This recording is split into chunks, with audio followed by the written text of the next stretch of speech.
حکومت برطانیہ نے قانونی امیگریشن پر قابو پانے کے لیے چند اہم تبدیلیاں کی ہیں، جس کا براہ راست اثر بیرون ممالک سے آنے والے طلباء پر پڑے گا۔ ایجوکیشن کنسلٹنٹ بینش خادم نے 92 نیوز کو بتایا کہ نئی قانونی تبدیلیوں کا اطلاق فوری طور پر نافذ العمل ہوگا۔ برطانوی وزیر اعظم نے ہوم منسٹری کو قانونی امیگریشن کی روک تھام کا خصوصی ٹاسک دیا تھا۔ مزید کیا کہا، آئیے جانتے ہیں۔ گریجویٹ ویزے پر ہیں یا پوسٹ گریجویٹ ویزے پر ہیں، ان کے لیے ایک بری خبر یہ ہے کہ وہ ڈیورنگ دی اسٹڈیز اپنا ویزا سوئچ نہیں کر سکتے، کسی بھی ورک پرمٹ کو نہیں اچیو کر سکتے انلیس ان کی ڈگری کمپلیٹ نہ ہو جائے۔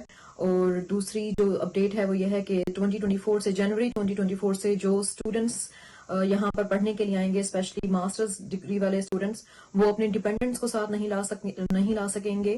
اور تیسری اپڈیٹ یہ ہے کہ کافی ساری افواہیں تھیں کہ PSW ختم ہو چکا ہے، پوسٹ اسٹڈی ورک۔ اسٹوڈنٹس کافی پریشان تھے کہ UK گورنمنٹ نے 6 منتھس کا کر دیا یا ختم کر دیا، ایسا نہیں ہے، وہ آپ کو اسی طرح سے اسٹوڈنٹس اس کو اویل کر پائیں گے۔